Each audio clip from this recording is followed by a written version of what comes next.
Welcome back, everybody. Welcome back to the canyon. Welcome back to the thing. What's better than a quick view? Junk. I think everybody likes a junk view because no matter what, we're having a good time. We're either going to be surprised, which is nice, or we're not going to be surprised, which sometimes is equally nice. This particular installment not brought to you by any sort of sponsorship by any means, but simply by the fact that I routinely, and I would say at least once a week, casually scroll through Amazon after in the search box I have typed 1.9 beadlock wheels. That is a thing that I do because while many sectors in our little subset of a hobby are not experiencing what I would call a lot of innovation, what we're seeing in terms of innovation is how can we reorganize the same parts?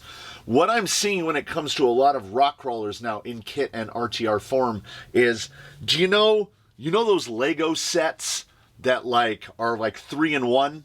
Where they just, the Lego engineer masters get together and they're like, if we give you this collection of 276 bricks, you can make a crab and a parrot and a third thing. One at a time, but you can make one of those three things.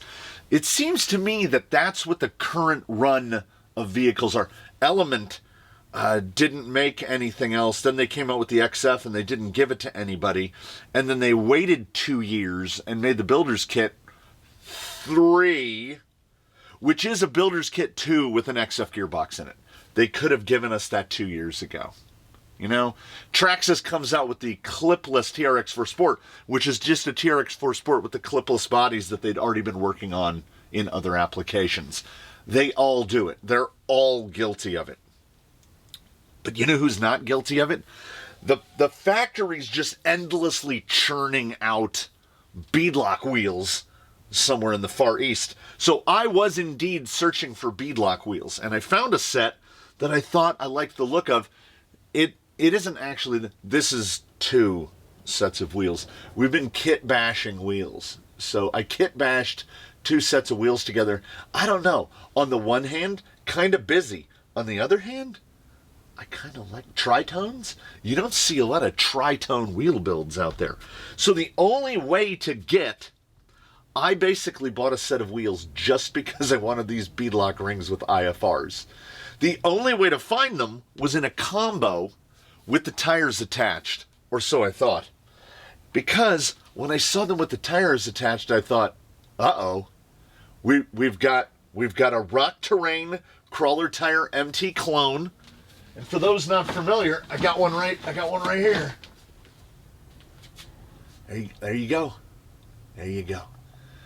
It's a Vanquish Falcon Wildpeak. Only it's not made of chewing gum. And it doesn't come with a foam as hard as a rock. No, I'm kidding. It does. It does come with a foam as hard as a rock. Actually, no, the foam in here is slightly harder than the foam that came in here. But because it's not chewing gum, Geolander. Yeah. So we get a Yokohama Geolander. We remove the foam and then we do the Vanquish trick. Whap, whap, whap. It's how you make tires not work. Because what you do is you take a compound that is so soft that it offers no sidewall support and no carcass support, and then you mold it super thin. So questions abound. This tire is neither ribbed nor belted. It is not particularly overly thick, about 2 millimeters inside the tread. Scale tires particularly really come down to needing compound. Compound is a lot.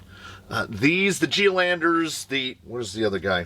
They're never going to be outstanding because the carcass and the compound don't really play well together.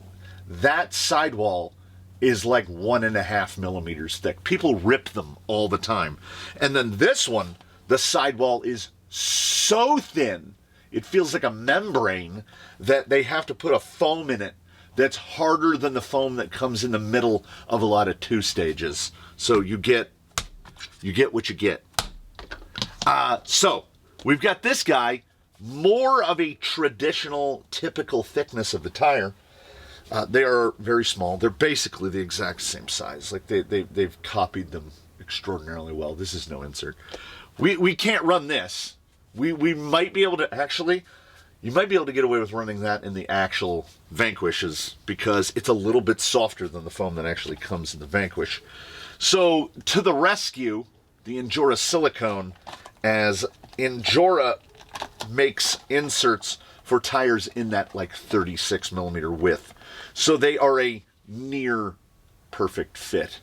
Now, I did find out when mounting these regular 24 millimeter ring 105s, we try to test always on 105s. We're going to put these through the protocol, and this is one of those. This is a great one. A lot of times, if they're knocking off Hyrax, if they're knocking off some kind of swamper, you have this idea of what you're going to get. Like it's more of a color by numbers than it is a paint your own, because those tires have their own idiosyncrasies when molded in a proper compound, and then you mold them in a nameless compound, and you get what you get. So, how are these going to do? I have no speculation on that. What I do know is the lip for the bead lock is relatively thick. Once you get it seated correctly on the ring, these just kind of fall together. But generally, now I'm not saying all the time, certainly not every time, but if you need to go to Bubble Juice to get the rings in, that often, in general, indicates we might be doing okay. We might not be scoring a 70. Now, these have a fairly substantial beadlock ring, as you can tell as I try to fight this in here, and I've only mounted these 105s like a jillion times. We're almost there. I can feel it. There we go. Once we're past the lip, though, it tends to just fall in. So that might cancel out the fact that we had to bubble juice them in. That said, I didn't have any bead pops while mounting them, which is nice. A little tough to mount is fine, because if your toughness to mount is insertion and not the fact that a lip, one of the beads just keeps popping out, yeah, then that's good. You can be a little tough to mount. It just means you're going to hold really well. So you're not going to sling a bead out on the rocks. We sling beads very, very rarely. So that is nothing but reflective on the tire when we do sling a bead, because if you cannot be contained by a typical ubiquitous, get them sometimes for $22 6-bolt Method 105. We own so many sets. I couldn't even, 10, 12. We buy these because we go for the cheap, whatever's the cheapest one, we're going to buy them. Because they're only good for about, I would say, 40 to 50 cycles, honestly. And for most people are like, 40 to 50 cycles? Why would you mount and miss on tires 50 times? Well, I don't. We just tend to test a lot of them. I know these are mounted. Yeah, there's all silver 105s. These might have been kit bashed together. These might have been black and silver, and these might have been silver and black. And then I know that in the bins, there's silver and black 105s, all orange 105s. We love us. Nope, not in there. We love us a testing 105, and the beadlock drawer is full of even more of them. So we're going to do two things here. That is I'm going to call that 115 by 42. 115 by 42. Now this does not have a rim in it, so we'll make sure not to squish it. 117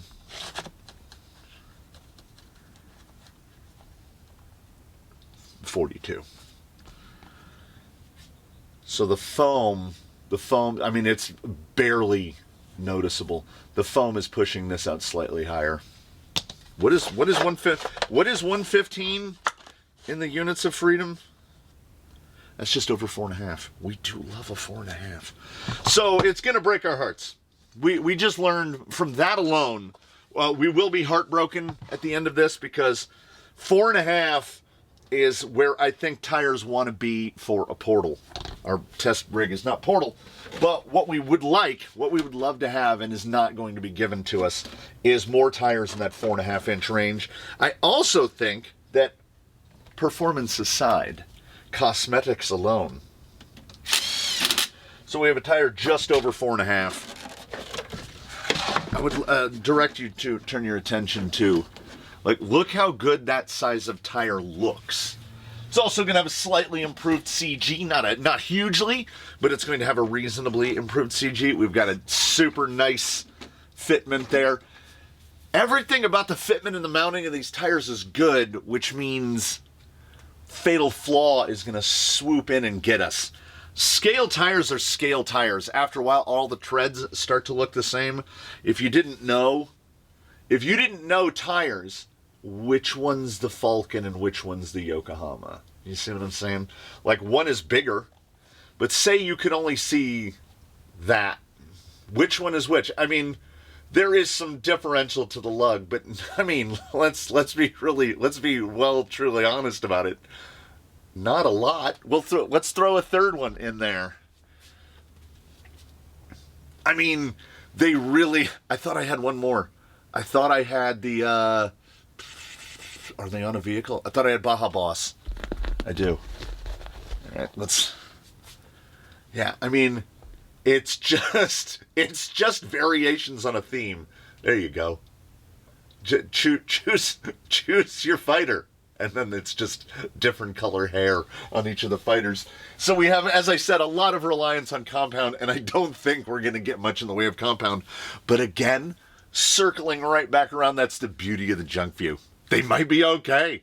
And if they're not, they basically didn't cost anything, because circling back around the other way, remember when I said I was looking for this part of the wheel and I only found them with tires on them? I later found them without tires, and to be fully clear, this is the rim that those rings come with. So it was too much brown. So we're going to kit bash. The rings that came off the other are going to go on there. I like that. That's a nice black and bronze turbine. I like that. So I found those wheels, the all bronze. They'll be linked in the description. And they were selling for $39. And I purchased this set, which was the wheels and tires and everything with these, for $49. So this set of tires was $10. That might get it a potential performance evaluation based on cost. $10. $10 might be the cheapest set of tires that we have tested to date. At the same time, I think we're going to struggle. A quick breakdown of protocol scoring, because I think that it might be necessary today. The scoring system is reasonably arbitrary, in which the lowest score that you can get on any one obstacle, and there are 10 sections, is a 5. A 5 means you can't do it at all.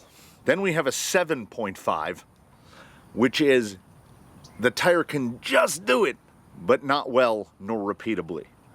If the tire can do it and repeatably, it will go from anywhere from 7.4 to realistically a 9.8. 7.5 to 9.8. Because there is no 10. There's no such thing as a 10. That would be a tire that you just put it on cruise control and it just effortlessly does it over and over and over again under every condition. Rainy, snowy, sunny, whatever. We are deep into predator weather. We went from summer to this very quickly. The temperature on the course right now is 46 degrees Fahrenheit, and the humidity is 90%. So 46 degrees, 90% relative humidity. For most compounds, this will be advantageous. We refer to this as predator weather, in which most compounds will do okay. I have not yet tried to pull the trigger on this because I'm nervous about it.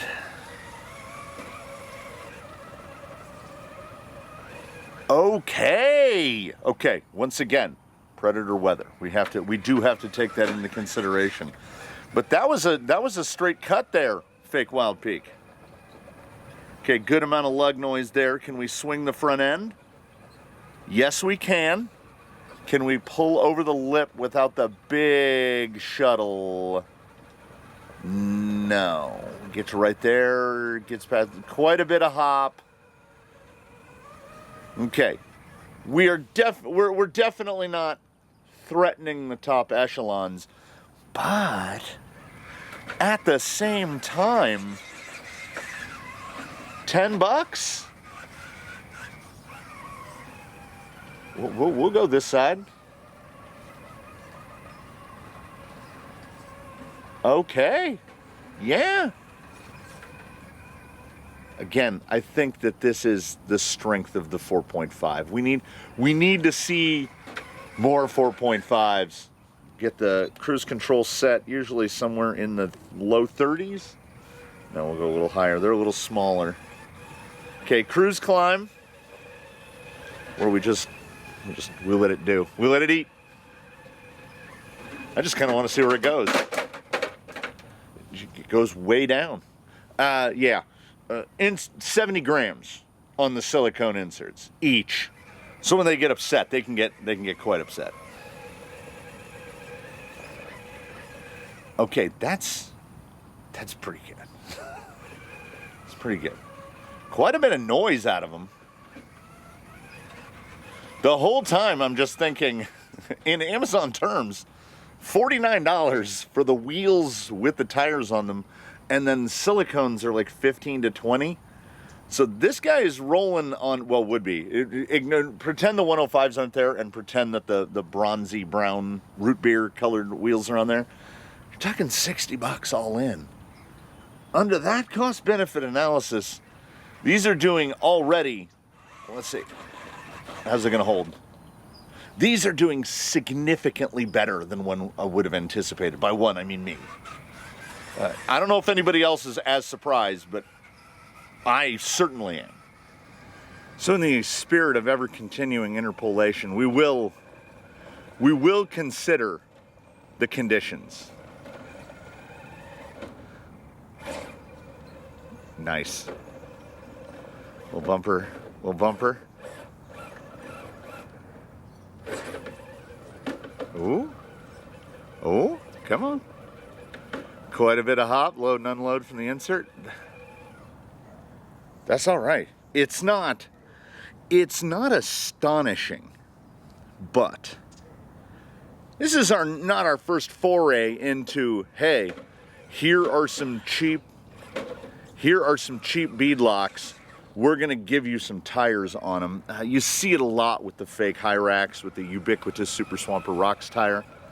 This is the first time I've seen the fake Wild Peak. That was really good right there. Some little bits of hesitation there, but let me put it to you this way. You could almost put these, at this point, you could almost put these up against Wild Peaks. I don't remember the score that the Wild Peaks pulled. It's been too long.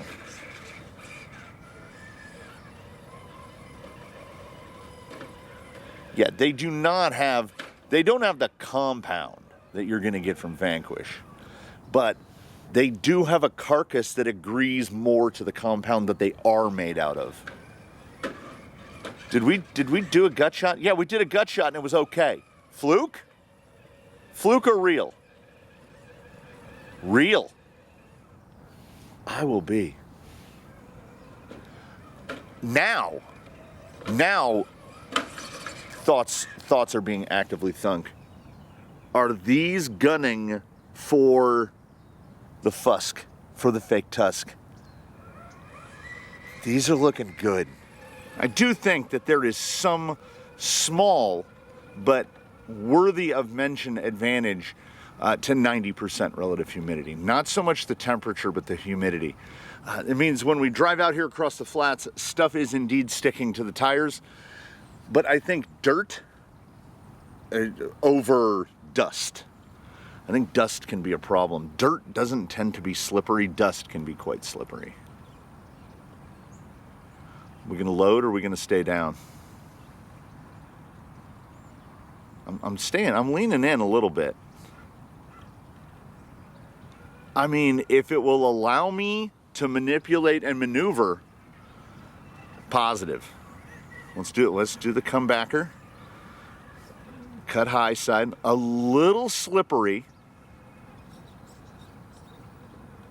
Yeah, positionability is quite good. I am genuinely surprised. Okay, coming around. We've got a tire shootout coming. We're in far enough at this point. We got a tire shootout coming. I've got there's a three-way coming. Is that gonna stay? I think if I turn, yeah. Yeah, really maneuverable though. You could blind test me on this one. You can blind test me on this one. I wouldn't know that these are $10 tires. I have now what I haven't done is seen them without the rims. Now I'm gonna have to look. So as they sit now, they're $50 a set, but they do happen to come with wheels. The wheels are 4-bolt, but they're not bad. They're reasonable Vanquish facsimiles. These are more than reasonable Vanquish facsimiles. So the whole time I am thinking about, like, how much is the weather helping? Oh, that was close. That was reasonably close. I mean, yeah, a little more pop straight over the top. That's a little wide. Can we pull back a little bit? Yeah, a little bit. Nice. On the descent, silicone descent tends to be really good. They don't have the opportunity to return too much energy. They won't over rebound on you. That little hop. Most of that hop is silicone. Pull that edge. Pull that edge. There you go. There you go. Little shuttle around the side. Stays down because of the added weight. Rotating mass is not all negative, nor is it, I mean, it certainly could never be mistaken for all positive. But it does introduce a little bit of stabilitrack into your life where the weight is pretty much as low as you can get it. If it's the insert, it's almost touching the ground. The bottom of that Injora Green right now is about 5 millimeters off the ground. That's getting your weight down low. Yeah, so we drop onto that nose and it doesn't even really lift the tail up. I remembered to bring the pen, which is generally helpful, so we can write down some numbers. And so far, we're all in the 9s, and it doesn't look bad. Yes, weather, one consideration, sure. $10, the other consideration. Now I'm already worried about wet, and we're still quite a ways away from wet test. The hopeful part of me, which is small but still alive, thinks that this might be the area which these do the best. The positionability on the side hill was extraordinarily good. We don't have quite the sheer amount of forward drive, but these are punching way above their weight for sure. That's low height there. Get that bumper over, hung up on rear pumpkin. Yeah, as anticipated, that is strong on the maneuverability. Come across here, just to test to see if we can. 4.5s in the front. Come on, come on. Use a slipper when you can. can't quite, we've lost a little bit of ground clearance, so we're hanging up a little more than we usually would be. Also, the greens are going to act reasonably baggy. Yeah, but when I tell it to go, it goes. That's way too far out. We started that, we initiated that turn incorrectly. Can we get that back over? Yeah, we kind of can. We kind of can. We're coming way over the top. Is that going to hold or slide? That's a decent hold. If I can do little cutbacks right here, which I'm doing to try to get these tires to aim the correct direction, that's all positive for the tire. Yeah. So what you have to look at is this. Because we have that little bit lower height, there's a big difference between a 4.6 and a 4.5. There's a really big difference between a 4.5 and like a 4.75. But this tire is cooperating. This tire is cooperating really well. This could be a little bit of alchemy with the insert and the tire. The cheap insert and the cheap tire are really, they're performing a nice harmonious duet here. I'm having to go into hypercritical mode because you get second guessed on every single number, but they're doing so much better than anticipated. Like, I had a number in my head and we're not really going to be near that number. The beauty of Old Brain is I can't really remember what any tire got. I try to store a couple of them in there and they fall away rather rapidly. If you test enough tires, you will confuse them all. I think I'm watching the steering get a little sluggy on me. I think one of the drag link screws is loosening.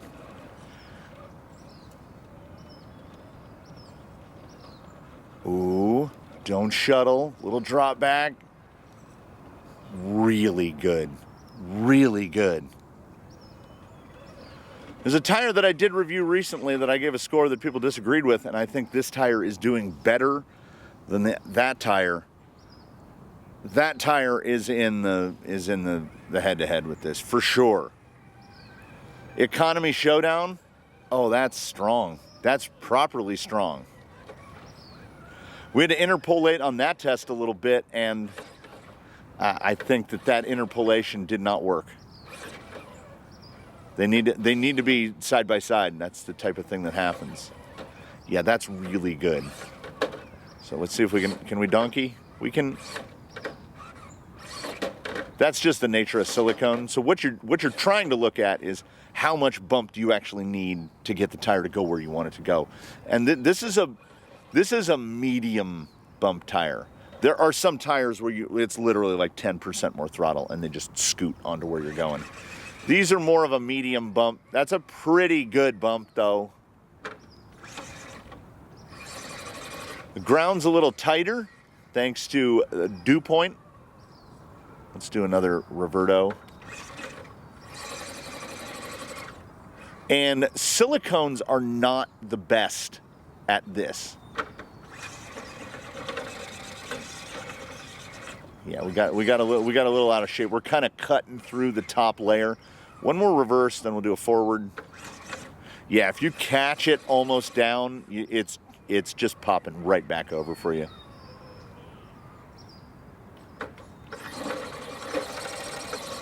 Okay, they don't like the high power.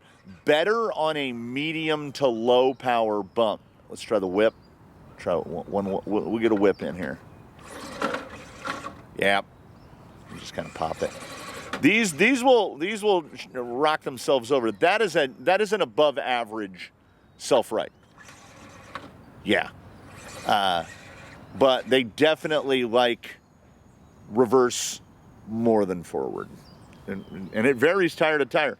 I don't know if we've ever met a tire that likes both equally. Directionality of lug really determines how that shakes out. I don't know how telling surface transit, let's see.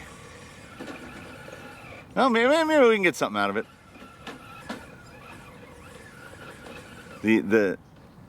I was trying to get it to roll out.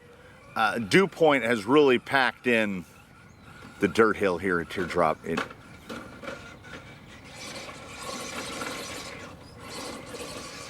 It is surprising to me. This is a reasonably tight lug.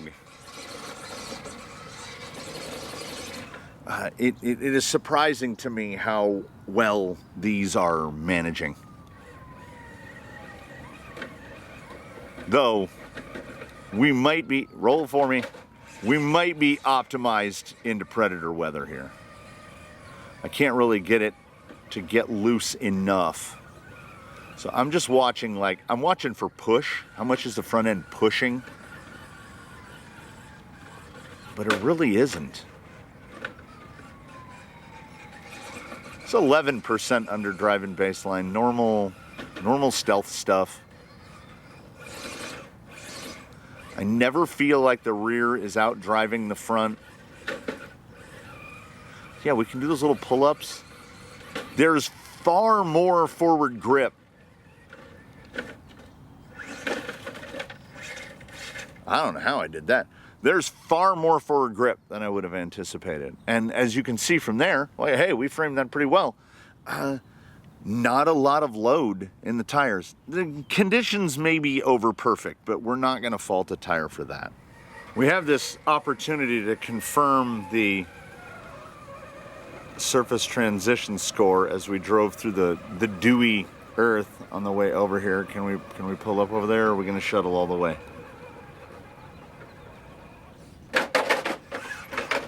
We're gonna shuttle all the way.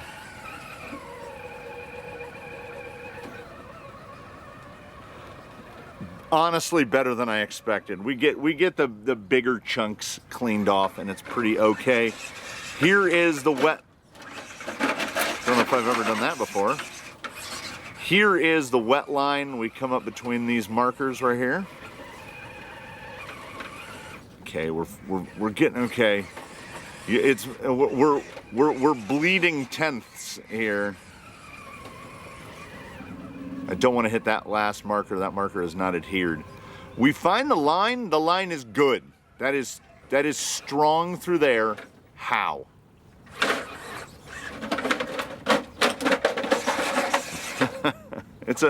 We're in a noisy place here.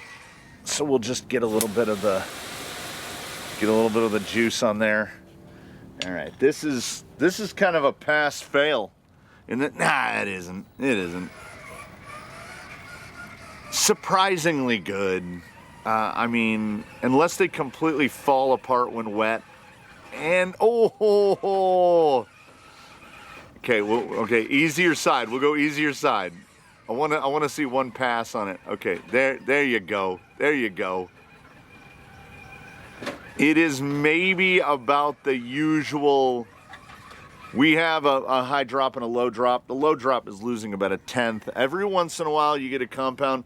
Vanquish Red, we'll harken back to Vanquish Red. Vanquish Red is one of those that doesn't really care, wet or dry. They tend to kind of keep the same score, forward drive, wet versus dry. Most tires will drop a tenth. Then we've got the 2/10 drops. Listen to that squeaking on the body.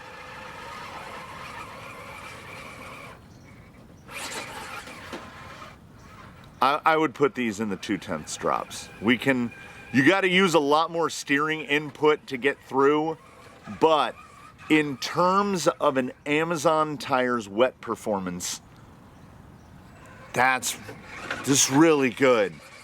This definitely strengthens up the notion that we are all, as a collective, owed a three-way showdown.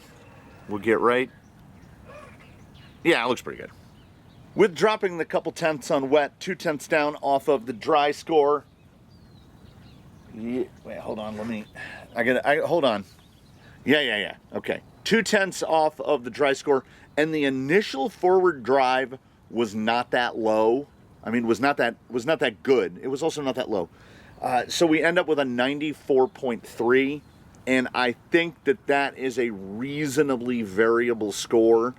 I think we had an unanticipated, unintentional, exceptionally good agreement between an Endura Green, the fake Wildpeak, and the weight of Baseline, the test rig. Those all work extraordinarily well together. Your experience, I'm going to say, I don't know if you're going to do much better. Again, upper 94s. I'm trying to look at the scores and see where do I think that this thing could pick up a couple tenths. And I don't know. I could see opportunities for it losing a couple tenths. This really does make me want to reevaluate 2 tires. So we're going to do a 3-way Junkview Redux here shortly. There are 3 tires that I want to see in close succession. I don't know. Maybe I can look it up on my phone while we're Midwest outroing. I can't remember what the real Wildpeak did. So I'm waiting for the Google Doc to load right now, and we will see. So going back, the real deal Axial Falcon Wildpeak. Oh wait, that's the R35. So for some reason I can't find the Falcon Wildpeak on the list. Does it predate? Does it predate the protocol? That's weird. The Yokohama Geolander is on here at a 95.5, and these at a 94.3. Yeah, we're gonna have to go back and see these side by side. I want to see this tire against the real one. I want to see this tire against the Trial Trail Burner, and I want to see this tire against the Fusk, the fake Tusk, because these are, as purchased, $10 for the set because they were basically giveaways with the wheels. Trail Burners are $23 a set, and Mix Racing Fusks are about $26 a set. So it's the 3-way combat between the 3 cheap Amazon offerings, and I want to see these against the real thing, because my memories, distant as they must apparently be, my memories of the real one aren't as good as these. And there's really only one way to do that, which is to put these on the twins. We have 2 identical test rigs, so we can test one tire right immediately next to the other one. But these inserts aren't going to work on those guys because those are like 7 pounds. So for today, we're standing on a 94.3 with no basis of comparison. I was sure that the Axial Falcon, that the Vanquish Falcon Wildpeak was on there, but I only found the Axial. 94.3. I don't know. I feel like there's going to be some sort of a shakeup in the scoring. I mean, quick views are quick views, but if new information appears, if we have to reframe that comparison, then so be it. So look for that. For today, we're going to call it at 94.3. Now I'm wondering, is that too low? Have we scored others too high? I feel like this was scored just on the merits of the tire. I don't know. I want to see these side by each with comparables, right? So we're going to do that. I hope you tune in again to see that one. The confusion here at the end has left me unable to appreciate how well $10 tires did. But yeah, tune in for that other one. We'll see how that goes out. Thank you for being here for this one. In between now and when we meet again, please, one and all, do your very best to have a good one, everybody. The fake Wildpeak, in my head, better than the real one, or at least reasonably comparable to the real one, and much less likely to tear a sidewall. But now we're just mired in self-doubt. So don't doubt yourselves, everybody. Just keep pushing forward.